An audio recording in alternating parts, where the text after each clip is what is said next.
தாவேக தலைவர் விஜய்க்கு இளைஞர்கள் ஆதரவு அதிகம் இருப்பதை மறுக்க முடியாது என மதிமுக முதன்மை செயலாளர் துரை வைகோ தெரிவித்துள்ளார். கன்னியாகுமரி மாவட்டம் நாகர்கோவிலில் செய்தியாளர்களை சந்தித்த அவர் வரும் தேர்தலில் திமுக விற்கும் பாஜக கூட்டணிக்கும் தான் போட்டி என்று கூறினார். சகோதரர் விஜயை பொறுத்தவரைக்கும் நான் பலமுறை சொல்லியிருக்கிறேன், தமிழ் திரையுலகில் மிகப்பெரிய ஒரு நட்சத்திரம். அப்படி தமிழ் துறையில் ஒரு நட்சத்திரமா இருக்கும் பொழுது கண்டிப்பா அவருக்கு ஒரு இளைஞர்களுடைய ஆதரவு கணிசமா இருக்காது, மறுக்கல நான்.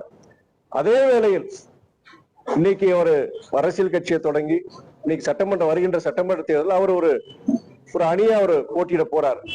அப்படி அணியா போட்டியிடும் பொழுது அது மறைமுகமாக அவர் மதவாத சக்தியை அவர் எதிர்க்கிறார், கருத்துக்கள் சொல்றார். அதே வேளையில் அந்த மதவாத சக்திகளுக்கு அவருக்கு தெரியாமலே அவர்களை உதவக்கூடிய ஒரு சூழ்நிலை அவர் உருவாயிடக்கூடாதுன்னு தான் எங்களுடைய ஆரம்ப காலகட்டத்தில் நான் சொல்லிட்டு இருக்கிறேன். நான்